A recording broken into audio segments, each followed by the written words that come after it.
Now, I'm conscious of time, so I know that people will still be coming on. So maybe I'll just give, maybe we'll get started. So good afternoon, good morning, good evening, wherever you are in Australia or the world. Wonderful to see so many of you on the call today, and welcome to our Australian British Chamber of Commerce virtual Meet the Member for the month of August. Great to see so many of you. For those of you who maybe I have not met in person as yet, my name is Paul Wright, and I'm the Chief Commercial Officer for the Chamber. For those of you, I know we have a lot of newcomers to this meeting today, which is great. So to give you a bit of background about this meeting, so virtual Meet the Member event, during COVID, we weren't able to do physical events. Everything had to be online, which was difficult for a chamber where it is all about human interaction. And so that's where this was born. We wanted to find a way of, instead of just having one person speak for an hour and then everybody leaving, wanted to see how we can get the maximum out of our chamber members interacting with each other, not just in one state, but across the country as well as overseas. It proved to be such a successful event that when we came back to doing physical events again, everybody said, no, listen, leave this one as the only virtual event you do because it's generating so much great business for me. So we definitely want to see that today. We've got 10 fantastic speakers, in fact, 11 fantastic speakers, because I see Emma, you've just arrived on the call, which is wonderful to see you. Thank you so much for joining us. So we're going to have 11 great speakers, all from different industry sectors. They're all going to give us a 3-minute overview of their companies, themselves, companies that they like to interact with. And what I always say is try and really think about, your client base. If there are speakers that are talking about their companies, maybe it's something that for some reason, you can't utilize or your company can't utilize their services, but it's really about opening up our network to see how we can support everybody else on this call. So it's about making those introductions from your clients into them as well, which is really what makes this a success. But let me also start proceedings by acknowledging the traditional custodians of the land on which we meet today. As I'm based here in Sydney, that would be the Gadigal people of the Eora Nation, and I'd like to pay my respects to their elders, past, present, and emerging. So we're going to have a great event, a lively event. After all of our speakers have done their 3 minutes, we want to open it up at the end for Q&A. So we'd love some participation from all of our attendees. If you don't feel confident enough to obviously speak on something like this, please do use the chat box that's inside here as well. You can use that at any time if you want to interact with anybody on there as well. We want to make this as interactive and as informative as we possibly can. So without further ado, we will start with our first speaker. Now, remember, you only have 3 minutes, and I will be having to chop you off. So please try to keep to time. So our first speaker is Mr. Simon Hawke. Simon is the Director of Neuron Marketing. If everybody else can put themselves on mute, and then Simon, your 3 minutes start now. Thanks, Paul. Hi, everyone. Very nice to meet you all. My name is Simon Hawke, and yes, the company is Neuron Marketing. And we are essentially, we work with UK companies to help them to launch their businesses in Australia, essentially largely leaning onto the business development side. So that has all sorts of different types of services, but largely the space of market research, development of target lists, mass market reach outs, but all those elements are part of it. But a problem we really solve quite often is that we are essentially being the people on the ground as a company initially tries to get into Australia.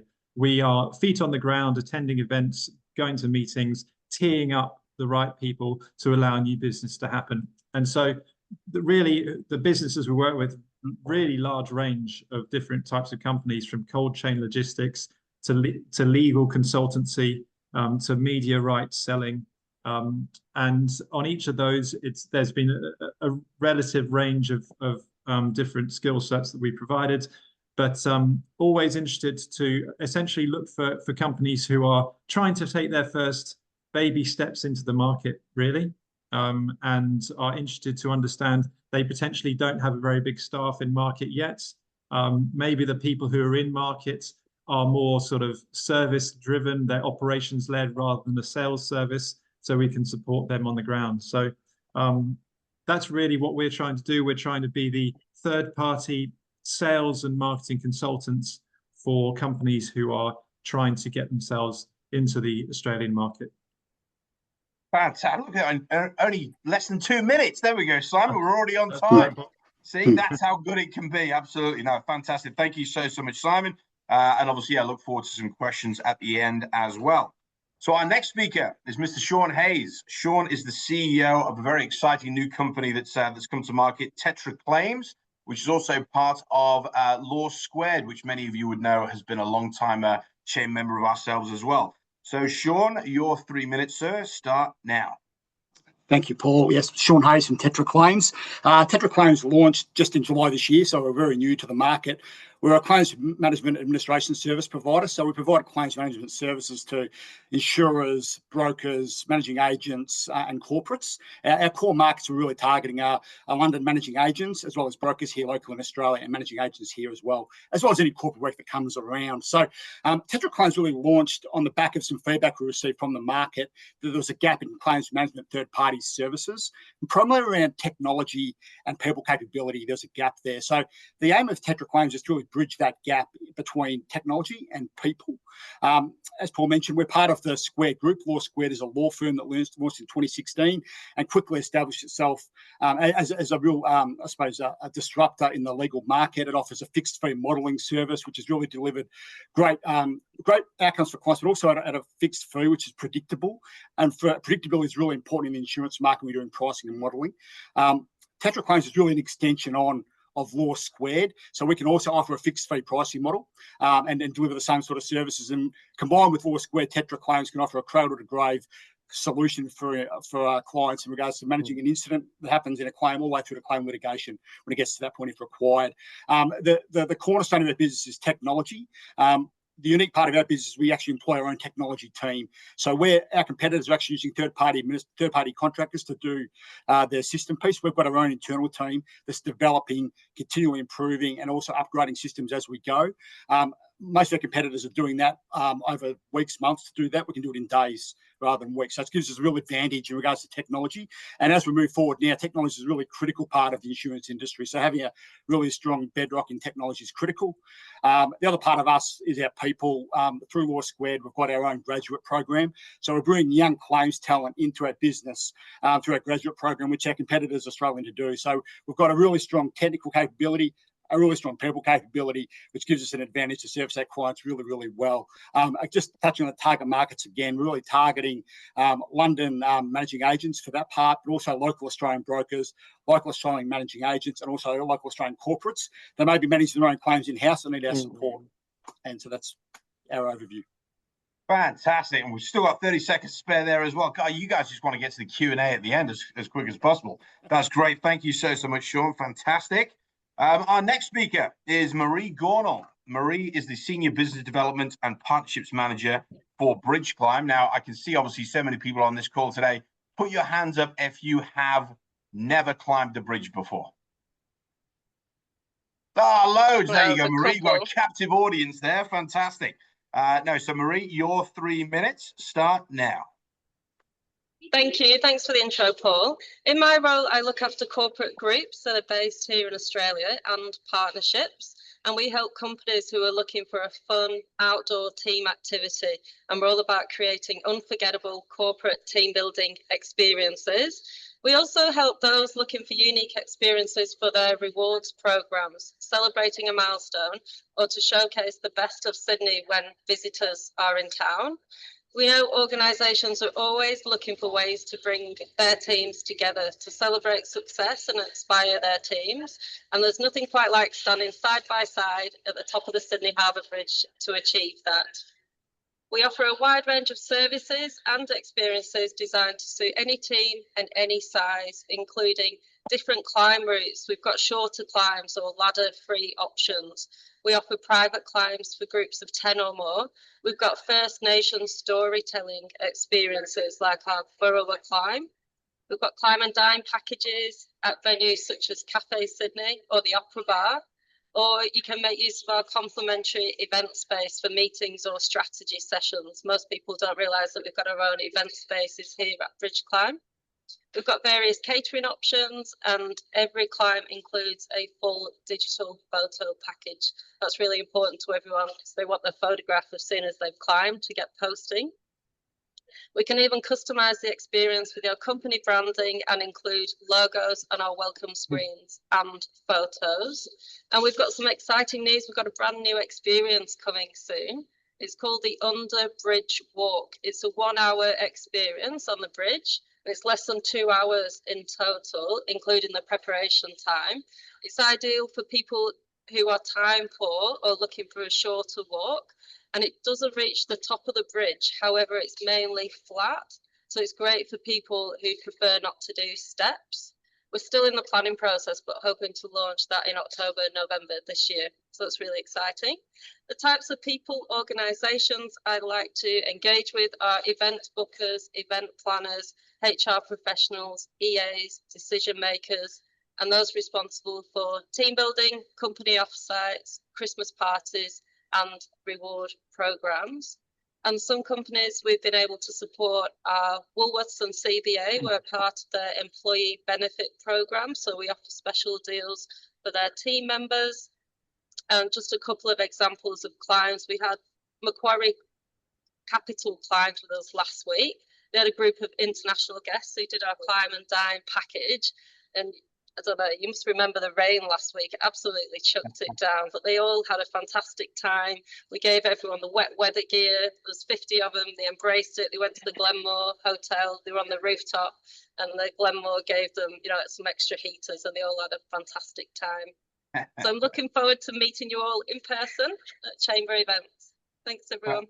Fantastic. Thank you so much, Marie. That's wonderful. And yeah, I must admit, I've been lucky enough to climb the bridge twice. It's such an iconic thing to do. Obviously, it's so Australian, and I detest heights.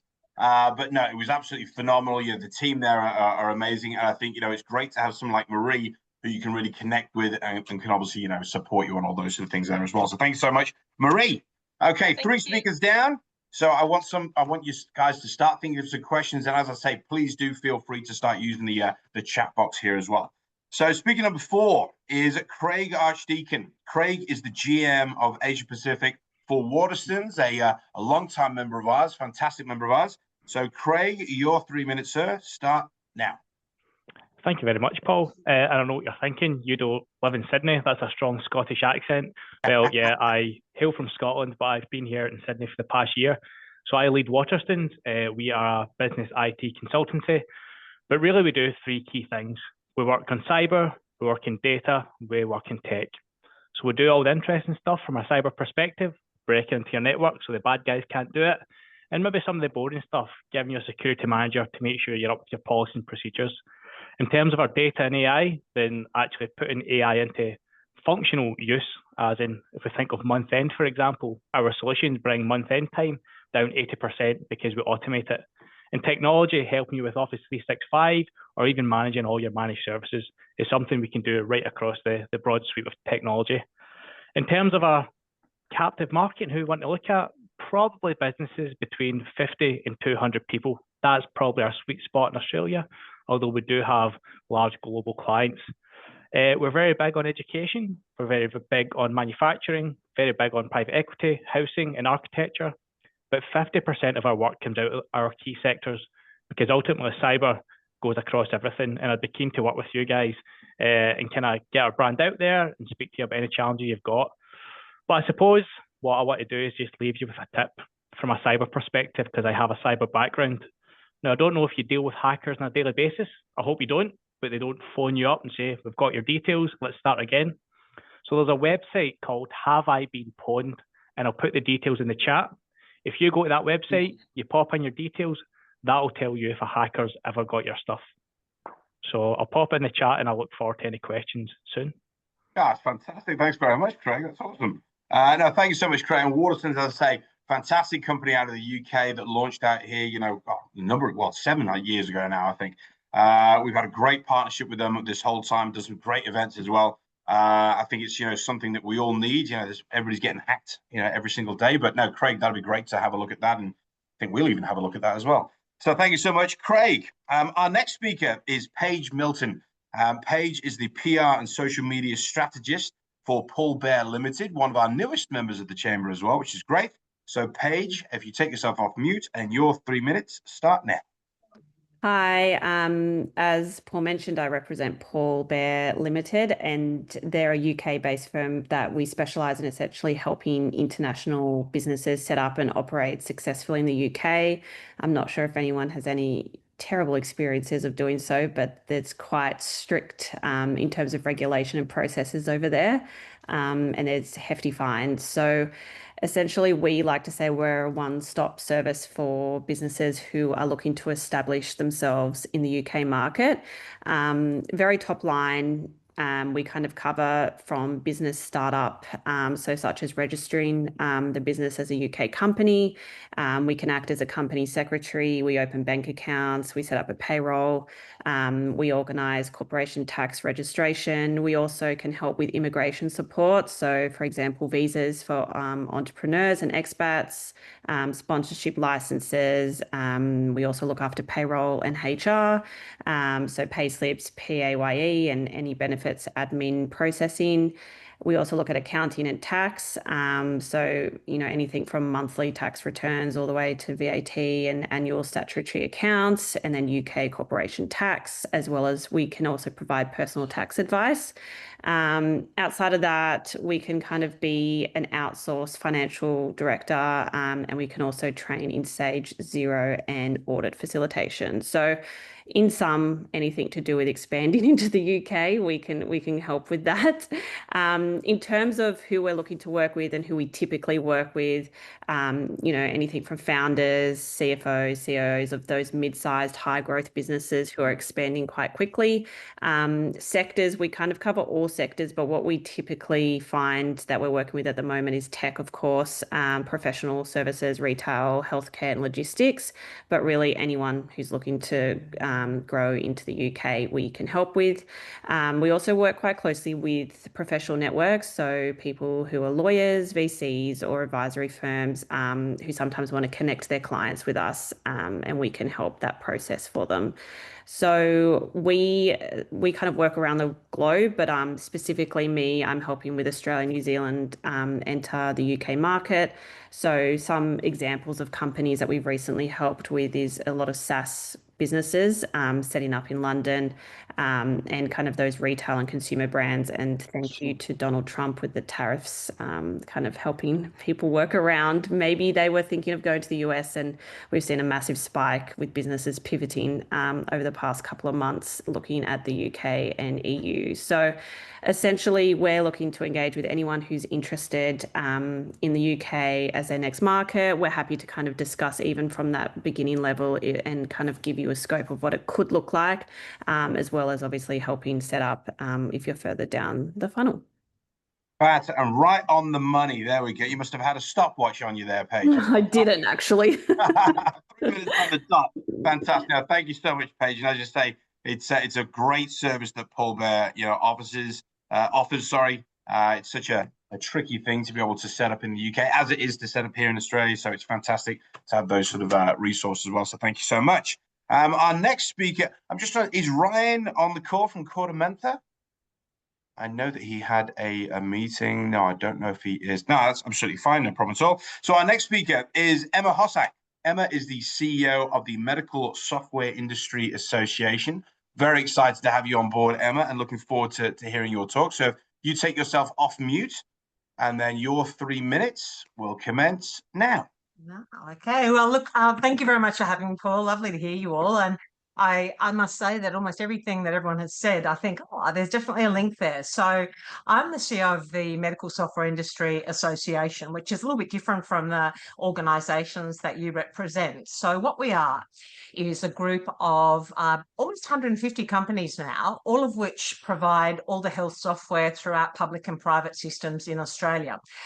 So, for example, any interaction you have with aged care, with GPs, with pharmacy, with telehealth, with imaging, pathology, public, private hospitals, anything that touches your body, allied health, all of that, all happens through technology now, and it all happens through our member system. So Medicare payments, PBS, none of those would work without our members actually populating them. So in effect, I think we probably, through our membership, touch every Australian, and over, I think, 95% of all technology implementations in Australia are our members. So they run from little one-man band, incredibly innovative little AI companies, for example, right through to Oracle Health and Telstra Health and those big ones, one of which just won a $30 million contract yesterday, which is kind of standard.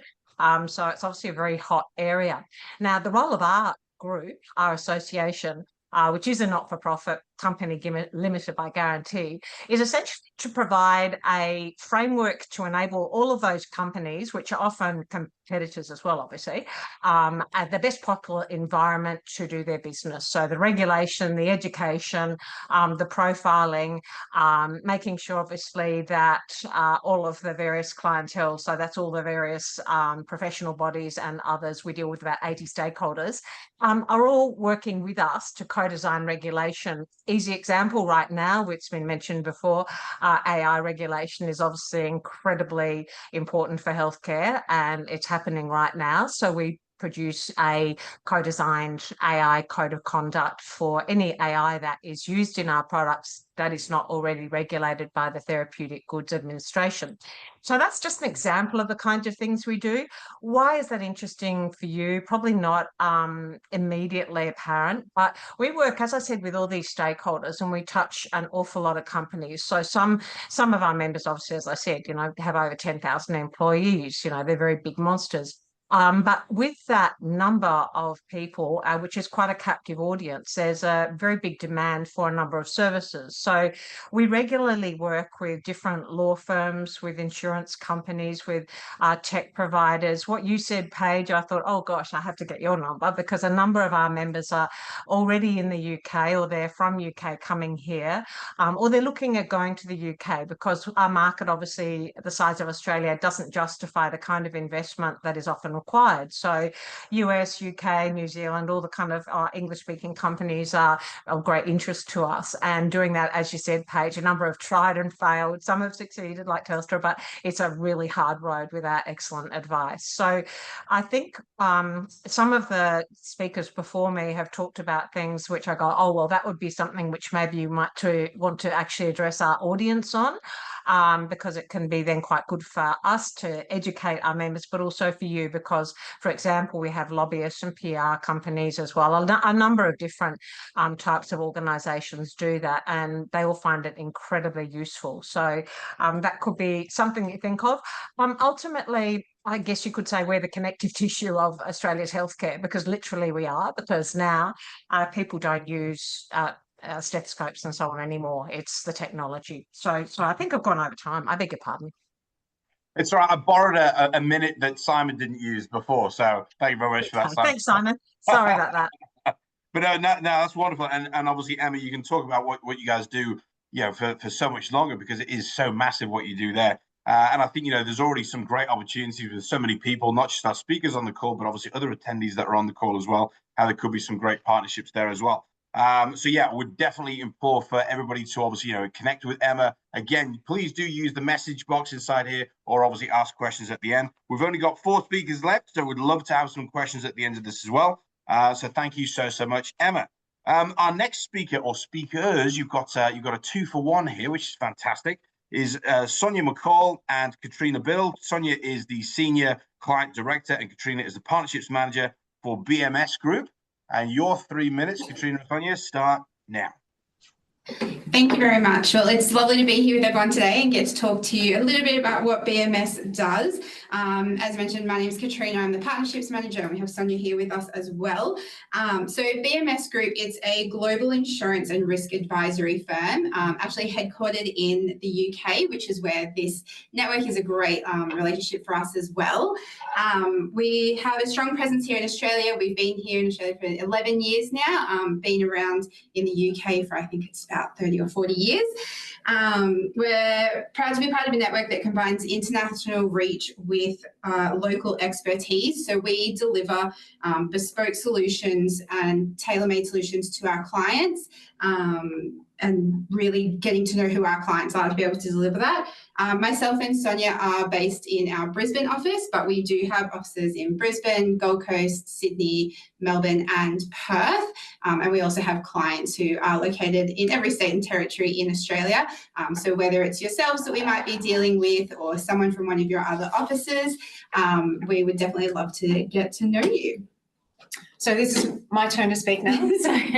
So basically with that, our clients are in a diverse range of industry sectors, as you could imagine. So we can look after you corporate and commercial, your cyber risk and technology being such a big growing enterprise internationally as well as locally here in Australia, professional and financial lines, construction and infrastructure, transport and logistics, energy and renewables, also aged care and community services, and also across the health, agricultural and food and beverage are our clients. These can actually be clients that are your SME based right up through to your publicly listed ASX clients. So we do have the capabilities right through a whole range of sizes of business. So with that, we like to feel that we are not transactional, that we like to immerse ourselves in our clients' businesses. The deeper we are and the deeper understanding we have of our clients' businesses, the better we can advise them and provide the best advice possibly, as well as the insurance programs that reflect what they want in particular and not necessarily what we feel they should have. So, because at the end of the day, the client pays the bill, as I say to them. So they're in the driver's seat. So the better, we like our clients to be educated about what they're doing and the decisions they get to make. So like I said, we are basically built on relationships, and that is our key. So we're proud of our growth. We have successfully grown through not only through acquisition, but also just developing organically through our client base as well. So that is us. Fantastic. And again, with 5 seconds to spare. There we go. Wonderful. Thank you so much, Katrina and Sonia. Absolutely wonderful. And obviously big in the sports field as well. I know that we partnered with yourselves, which is fantastic, on our recent Lions lunches that we did there in Brisbane as well. So thank you so much for your support on that one. And I see a few jerseys in the back there as well. So yeah, wonderful. Thank you so much. Our next speaker is Amanda Tinner. Amanda is the company owner for Visa Executive. And Amanda, your 3 minutes start now. I'm here. Hello, Paul. And thank you again. And thank you to everybody for joining. Appreciate it. My name is Amanda Tinner, as Paul said. I'm based in Melbourne, but this week I'm in Perth visiting clients. And this 2-hour time difference does my head in. Can I say? I'm double checking. I checked this time today 4 times because my calendar's on Sydney time, but I'm in Perth and it drives me nuts. But thank you, Paul, for joining, for asking me to join. Visa Executive is my business. We are an SME. There are 16 of us in the business. We are Australian immigration lawyers. So we help companies bring their staff into Australia. Everybody in the business that I work with are all senior in their roles. They take care of applications from the very beginning to the very end, and everybody is based in Australia, which from a cybersecurity perspective is very important for me, because then I have control over privacy, which the Australian federal government is very hot on at the moment. And it gives me that sense of security, hence why I spend half my life traveling between Sydney, Melbourne, Brisbane, and Perth twice a year. What we provide to clients, Paul's asked us to have a quick chat to you about our target market and what we provide. I set the business up 16 years ago. I've been practicing immigration law for 30 odd years. I think the difference in what we provide and why we became members of the British Chamber so many years ago is that we give our clients an ability to learn. We definitely concentrate on upskilling our clients as far as Australian immigration is concerned, because the area that we practice in is a hot topic. It's always very political and it really never goes out of the news. Let's face it, parliamentarians always have the immigration sphere on their pathway to have a bit of a kick and a slap now and again, and currently around the world is no different. So we're very hot on upskilling our clients. We definitely practice in all industries. Doesn't matter whether you're an SME or we work with ASX and FTSE listed businesses as well. So we spend a lot of time talking, we spend a lot of time on Teams, on phones, and person to person. What we do is definitely not transactional, because at the end of the day, we have to be very careful with what we do and how we do it. Thank you, Paul. Fantastic. And look at that. You were only 4 seconds over. There we go. Oh, look at that. Thank you so much, Amanda. That's wonderful. And as Amanda said, you know, been a long-term clients of ours here at the Chamber, have been able to support so many of our chain members and contacts across the region as well. So yeah, we absolutely love Amanda and the Visa executive team. So thank you so much, Amanda. You're welcome. Only 2 speakers left, so I want everybody to start thinking of some great questions for the guys that have spoken so far. So our next speaker is Marsha D'Souza. Marsha is the Associate Director for Income Asset Management, or IAM. And Marsha, your 3 minutes start now. Amazing. Thank you, Paul. And it's really great to hear everyone speak today. So I am from Income Asset Management. We are an ASX listed business. So our ticker code is IAM. What we do is we are a financial services businesses. So we provide investors access to investment grade bonds. So the same way as you would buy shares through a stockbroker, you can buy investment grade bonds through us.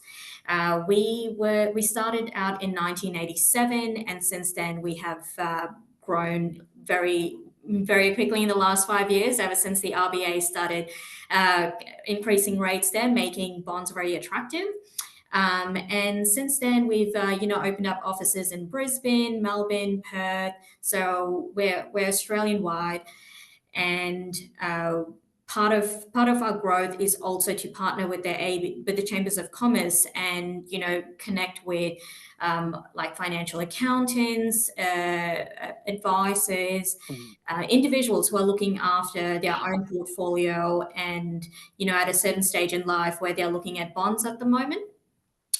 The other side of our business is we also provide access to senior corporate loans. Now, this is something that's typically accessible through funds. We make it accessible directly to your investing entity. So our target market is, like I mentioned, accountants, advisors, they can be individuals. We also do work with charities, not-for-profits. And then the other side as well is we have become available on platforms to trade bonds. So that's like your Netwealth or Hub24. And so if you have any questions, or if you're not looking after your portfolio and you have an advisor who's looking after it, feel free to connect or just to have a chat. Thank you. Fantastic. Thank you so much, Marsha. That was absolutely wonderful. We were actually recently just held a great event with Marsha and her team, with Paul Bloxham, the Chief Economist from HSBC. Everybody absolutely loved that event, Marsha. Great opportunity for them to obviously learn more about yourselves as well. So thank you so much for that. Our final speaker, no pressure, you got to bring it up from the back here, is Mr. Frank Burden. Frank is the area manager for Flight Club and also Night Owl Entertainment, which is part of the group there. Quick show of hands, who has, and we always laugh about this, don't talk about Flight Club, who has never been or never heard of Flight Club? There's a few people there. There we go. Frank, you got an engaged audience. There's an opportunity. So, ladies and gentlemen, Mr. Frank Burden from Flight Club. Frank, your 3 minutes start now. Good afternoon, Paul, and thank you very much for your time, everyone. I'll be as quick as I can. So my name is Frank. I'm the area manager for Flight Club Darts here in Australia, owned by Night Owl Entertainment. Flight Club Darts is a UK brand that started 10 years ago, and in the 10 years, we've managed to grow to 30 sites globally. of which Night Owl Entertainment owns the franchise agreements for Australia. Currently, we've got 4 venues, 2 in WA, 1 in Perth Central and Fremantle. And then last year we opened Sydney, which is on 135 Harrington Street in the Rocks. And then we've also opened Melbourne the back end of last year, with our 5th venue due to open at the end of this year in Newtown. So Flight Club Darts is essentially a hospitality business, but what makes us unique is our concept. So if you think of a bowling alley, you go to the bowling alley to play your bowls. For us, you book your dart space, which we call a oche. A oche can host up to 12 people at one go, or for when it comes to the corporate side of things and event side of things, we can even host an event up to 400 people. The thing that makes us unique is we own the technology that tracks the darts to the dartboard through 3 cameras, which has been patented. So you throw a real dart to a real dartboard, so you get that real darting experience. And then around that, we've built 6 different games with animation, gamification, all built in together. We're an F&B business. Food and drink is essentially what kind of keeps everyone with us for the time being. So yeah, it's just a very fun, engaging, competitive socializing environment. So it kind of gives people a bit of a reason to come together. Clients that we've worked with in the past, when it comes to the corporate side of things, KPMG, Westpac, and all those big corporates that brings their team of people together for a day out. They book their event for which generally ranges up to 3 hours. We've got a games master that hosts the event, and it's just a real good opportunity for people to mix around an activity and then have a little bit of fun in the process. And at the end, we'll have a showdown where the team walks away with a medal each. When it comes to us as a business, we open 7 days a week from 11:30 in the morning till pretty much late at night. You can come here for some food and drink. You don't have to come and play darts, but if you want to do the dart side of things, I'll recommend that you look and book early, because there can be up to a 3-week wait to get a dartboard on our peak trading times. Just a little fun fact for the group. So we've opened end of May last year. And then 2 days ago, we've just hit our 10th millionth dart thrown in venue. So in Sydney, we've thrown 10 million darts already. And globally, as a global brand, we've almost thrown 1 billion darts as a global brand. So I've been part of this amazing concept brand for the last 7 years. And of the last 2 years I've spent in Sydney. And we have ambition to grow the brand to up to 20 sites. So for those that's not in Sydney, we're definitely looking at Brisbane. Like I said, we're in Melbourne already, and we'll be populating Flight Club Darts along the East Coast. Now, the saying is, Fight Club, don't talk about Fight Club. But if I can ask you guys as Flight Club, please tell each and every one about Flight Club. And we look forward to seeing you here for a pint, something to eat, or to throw a few darts. Thank you very much. Fantastic. Thank you so much, Frank. That's awesome. And yeah, I've been to the one in Sydney. Absolutely beautiful venue, very British sort of venue inside there as well. Absolutely phenomenal. And just as a shameless plug for ourselves as well, we're actually going to be hosting, or Frank is going to be hosting for us, a fantastic networking evening here in Sydney at Flight Club here on the 9th of September. So we hope that many of you Sydney siders will be coming along to that to take advantage and to take a look. So thank you so much, Frank. So that is the end of the formal part of the proceedings. Obviously, we've heard from our 10 wonderful speakers all about their companies, services that they offer, who they're looking towards targeting. And now we'd love to get a few Q&As involved from some of the attendees. So if you do have a question, please either just raise your hand, ask it through here, or obviously do a message inside here as well. That would be great. We'd love to obviously get a lot of interaction. But maybe, because nobody ever likes asking the first question, so maybe I'll ask the first question instead. So maybe if we talk about, that cybersecurity aspect. So obviously, you've got Craig over at Waterstones. Obviously, you've also got Sonia and Katrina from BMS Group offering different services, but, still cyber is a very important part of that. How is Australia going on its cybersecurity strategy at the moment? There still seems to be so many companies that are still getting hacked. There's still so many, issues, and it seems to increase by the day. What are you guys seeing in the market? I'm happy to go first, if that's all right. So I suppose I'll preface this saying Australia is often really, really good early adopters with technology, and that's a great thing because quite often with technology, it's a race and who gets there first, so they're great at that. Europe is slightly further behind, and the reason Europe is slightly further behind is because they put a lot of time and effort into security standards and compliance standards. So it makes them really secure, but it does slow them down from an early adopter perspective. I would say in Australia, then in terms of the security standards, there are some things coming in, but it takes a little bit of time. I don't think Australia are quite there yet in terms of their privacy legislation. A new one's just been released. In terms of the security mandates, a new one's just been released and a new strategy. But I think it just takes a little bit of time to catch up. And I think eventually the switch will flick and everybody will be on board. But I think it's just taking time, and we'll get there eventually. Yeah. And Katrina or Simon, what do you guys think? I do have to agree. I think the two things that our insurers look at from a client perspective is what I call the two R's. It's really resilience and recovery. And that's supporting what Craig's saying about going along on the journey and making sure that the security is there, the monitoring is there, that is a continuous thing. It's not a set and forget, that we've got to understand that we are unfortunately two steps behind the hackers and what they're doing. We're playing catch up all the time because the knowledge of these people that they employ and what they do, it's really hard to be in front of that. So it is still a growing and evolving space, definitely, that's for sure. We're getting better in comparison to what I've seen in the past, but yeah, we've still got a long way to go. Yeah, no, fantastic. Thank you very much. Maybe as nobody else has asked the questions just yet, great, I can go in with another one, which is good.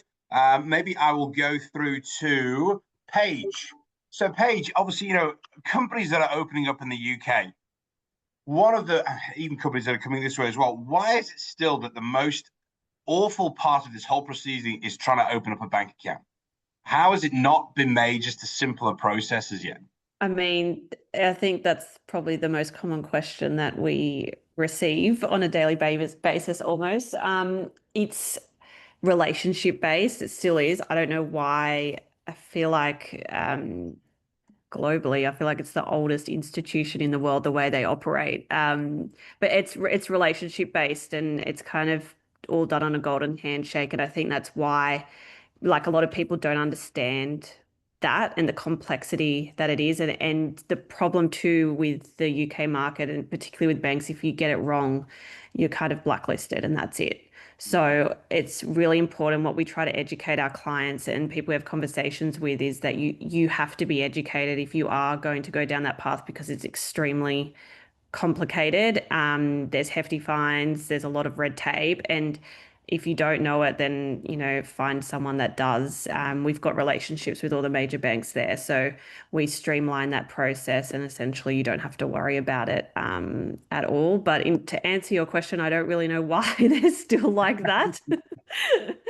But yeah, it would be nice. Well, it's good because it gives, when you've got something like Paul Bear and obviously the great service that you guys offer, there we go. That's the reason why it's so difficult, because we need experts like yourself. Correct. You see, there we go. Thank you so much, Paige.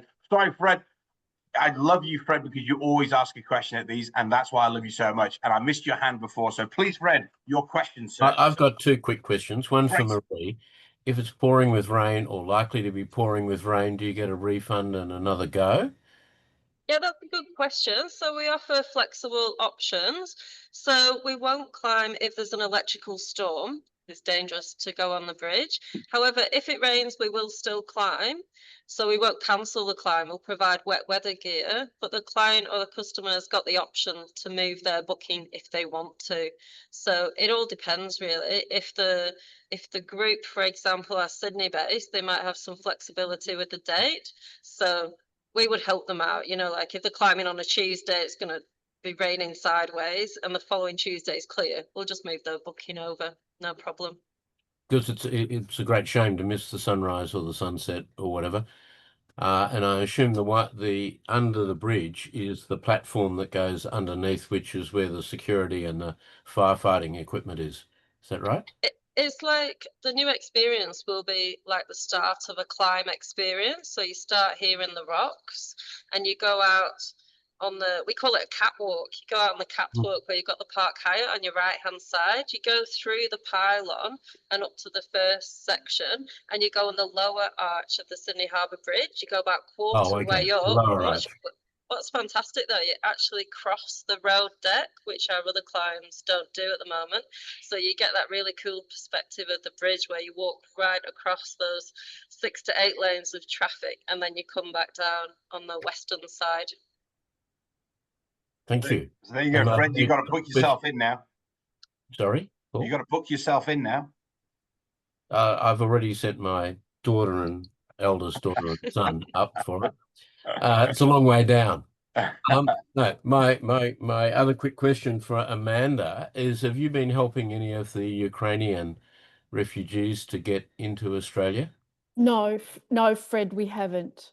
They are managed directly by the Immigration Department, so they'll actually bring them here on a visitor visa very quickly, and there's a pathway to residency for Ukrainian passport holders. More than happy to send you contact if you would like. If you're working with Ukrainians, I'm more than No, I happy have a number of Ukrainian friends who are helping defend their country against the Russians. Yes, yes. So both the inside and- Immigration Department, you often find with humanitarian caseload is the Immigration Department will have their own pathway. So practitioners like me would very rarely get involved. But if you have anybody, even in a social circle, let me know, and I'm more than happy to guide them as to what their steps Thank you, Amanda. are. You're welcome. Thank you so much. You're welcome. Good questions, Fred. Thank you very much. Jessica Brass, sorry, I've just seen your question on there. I see that Simon's answered it, but maybe if you just want to elaborate on that. So obviously, if you'd like to ask the question on here, that'd be great. Sure, sorry. No, it's only because I work with a lot of companies that are coming into Australia as well. So I'm from Grant Thornton. We are an international accounting tax advisory firm. And so I was just wondering, given that you come from a kind of more BD perspective, Simon, so when they're asking for that kind of administrative legal tax setup, like how do you help them here in Australia? And do you have like advisors like Grant Thornton that you connected with that you refer them to? Yeah, well, actually, I mentioned on the thing, Richard here, who's ABN Australia, is that we partner with and would highly recommend. Yeah, he works and helps lots of companies in that sense. So we work with partners, essentially, is how we work. But yeah, I hope that answers your question. It does. Yeah. Fantastic. Thanks very much. Yeah, and Richard, good to see you on the call as well. ABN Australia, another one of our wonderful members there. So thank you so much. Well, as nobody else asking a question, maybe I'll ask Paul, another I have one. a question. Oh, sorry. who's It's that? Amanda. Oh, It's sorry. me. Go, Amanda. Hello. Sorry, I have a question. Just following on from the bank account question, because I work in this space. So the easiest way to open a bank account if you're coming to Australia or going from Australia to the UK is the Commonwealth Bank actually has an office, 2 branches in London associated with the Australian High Commission. We often come against this issue where expats coming into Australia on a 482 visa can't open a bank account or have difficulty, can't get a bank loan, can't buy a house, etc. We always recommend the easiest way is before they come to Australia, if they're coming directly from the UK, is to contact the Commonwealth Bank in London. So while they're already in the UK, they can set up everything there and vice versa. So people from Australia going to the UK, the Commonwealth Bank can do the same. So when you land, all your bank accounts are already set up and it's a lot easier to borrow money from them when the bank account's already established in your country of nationality, rather than if you're coming to Australia on a work permit. The vast majority of banks will not loan you a large amount of money. So do it before you leave your home country is the advice that we give all of our clients. Commonwealth Bank has a whole section of their bank dealing with this very scenario. Yeah, nothing. Or go through Paul Bear. Oh, well, yes, that's true. Don't want to take that away from Paul Bear. Sorry, you're right.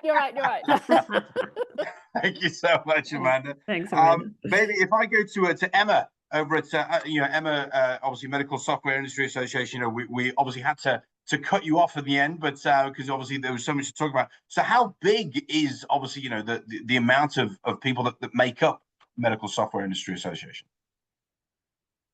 Oh, you're on mute at the moment. There we go. Probably a good thing I overtalked before, but you know, we're not a massive organisation per se. It's more like we have a board, you know, structure with 8, and then a number of contractors and things. We try and keep it fairly tight as an organisation, and outsource and contract out, which is why I made the comments before. Yeah. So, sorry, from your membership perspective, that you have all of those. Oh, yeah, several. So I've just kind of rough value of their kind of income, like combined, and it's probably conservatives, like as in the 43 billion, something like that. Bearing in mind, healthcare is the second big expenditure of Australia, and everyone obviously needs to use technology, and that's why there's that kind of valuation. I mentioned that's a reasonably small contract with Telstra, just one, but it's not bad for email, and the companies usually get valued. I don't understand how they do the valuation. I used to be a lawyer 3.5 times, but now a company that turns over, you know, a few million will go for $380 million regularly. It's just really hot marketplace. Yeah. So very a lot of venture capital coming in as well. And that obviously is going to be probably an issue for Australia going forward, you know, Sonic Health and things like that happening when it becomes business rather than, you know, healthcare for the patient. So yeah, it's interesting space. Absolutely, yeah. Well, no, it's a great opportunity for, as I say, for so many of our team members to be able to connect with you on that and to see how they can offer their services as well. And what I'll be doing, obviously, after this, or what we'll be doing after this, is when we send out an email as a thank you email, as a follow-up, we're going to be releasing all the contact details for all of our speakers. So just in case some of you obviously, you know, had that question but you didn't want to ask it on this sort of platform, it's a great opportunity to engage with all of our speakers directly. But maybe I'll just ask one last. Sorry, just a really quick one on the cyber stuff, because there's quite a few people obviously interested. Probably everyone should be interested, but that's where our industry is incredibly impacted, and we get quite a lot of advice. And I'm on the Prime Minister's. There's a cyber executive roundtable with General McGuinness. You know, they're in the army uniform, just showing how important all of that is. And so that's probably for, I think, our members, the number one, because the cost, the risk, the reputation, you know, the sheer horror of someone perhaps injecting false information into your health records. So yeah, very interested in all the cyber stuff. No, fantastic. Yeah, well, obviously, yeah, make sure definitely Craig and the wonderful guys over at BMS will get in contact with you about that. So yeah, fantastic. And I guess, yeah, Sean, obviously over at Tetra Claims. So Sean, it's still obviously, you know, early days. You know, it's only the company's only been formed for the last sort of month or so. So what is the plans now moving forward? Obviously, as well as all the stuff you're doing in the UK, what's your main focus going to be here in Australia as well? Yeah, I suppose the UK piece is important with the Lloyd's market, but locally here, it's really about supporting the corporates who have large under-deductible claims management services they need. So looking at some of your bigger corporates actually have big claims management teams internally they need support with, who can do that for them, but also with brokers and managing agents where they need support on certain products. We have a specialty in professional lines and public liability claims. So those are the sort of lines we can actually offer service for straight away, as well as property. So from a claims management point of view, any of those sorts of lines is where we're looking at straight away here locally.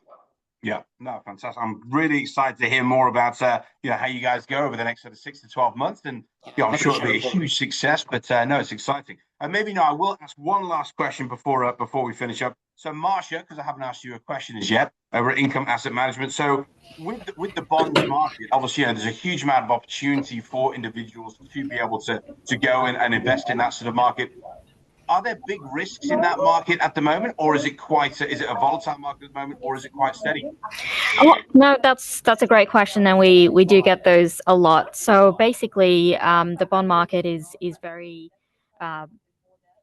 safe in the sense that, looking at Australian corporate history, we didn't see bonds default, especially investment grade bonds that we look at. They are also, in terms, it is actually much more safer than what you see in the equity market. So the stock market, if you're buying your CBA shares, NAB shares, the bond market is about 4 times larger than the stock market. So typically, investors would go into bonds for a defensive strategy. So, if they have a certain theme that, with tariffs increasing, there's a lot of volatility. So to protect themselves, they do invest in bonds. So which is why it's much more safer, it's lower risk, and yeah, that it kind of, fills that gap in investors' portfolios. No, fantastic. Thank you very much for taking us through that. It's wonderful. But Right. I'm conscious of time because we are coming towards our close. And I know that some of you maybe have just started your day or are finishing up your day or still have lots of meetings. So maybe I'll close proceedings here. But first off, I'd like to thank all of our wonderful speakers for giving us their time. If you've never done this before, it can be a very difficult thing to do, to try and fit in what you do with your life in just 3 short minutes and make it, fun and snappy and to the point. So thank you so much for all of your time there, our speakers. To all of our attendees, thank you so much for joining us. Thank you so much for listening to our speakers. As I said, we'd love you to engage with our speakers, whether it's just to build up that local personal relationship or, hopefully business and maybe even supporting in some sort of ways as well. But we already saw some great interactions there before. It'd be great to see what Emma and the likes of Craig and those guys are going to do as well. So thank you so much again for joining us. A little small plug for the Chamber. We do have so many wonderful events still coming up. As I said, we have a wonderful Bullseye and Business Cards Night at the fantastic Flight Club in Sydney, where Frank is going to be looking after us there on the 9th of September. It's going to be a wonderful event. On the 11th of September in Brisbane, we have a spring networking drinks at Brewdog in the Valley, Fortescue Valley. 17th of September in Melbourne, we have an infrastructure briefing at TSA Riley. And also on the 17th of September in Perth, Terracotta Warriors evening networking event at the WA Museum. But probably the big thing to finish off the year as well, there is a little cricket match coming out here in just a couple of months' time. The Ashes are back. And so we will be holding some fantastic lunches in Brisbane, Sydney, Melbourne, and Perth. So please have a look at our website to have a look at all the details on there. We'd love to see you attend those. We'd love to see England try and get the Ashes on that one, or Australia, either one. But it's going to be a great event and a great time ahead. So thank you so much again, everybody, for joining us. Wishing you all a wonderful day or evening ahead. And please, if myself or any of our team could be of any assistance, please do let us know. And as I say, we'll be releasing all the contact details, not just for our speakers, but also for our team on an email so we can engage directly. So for now, thank you so much again. Have a good evening. Thank you. Thanks, Paul. Thank you very much. Thanks, Paul. Goodbye. Thank you.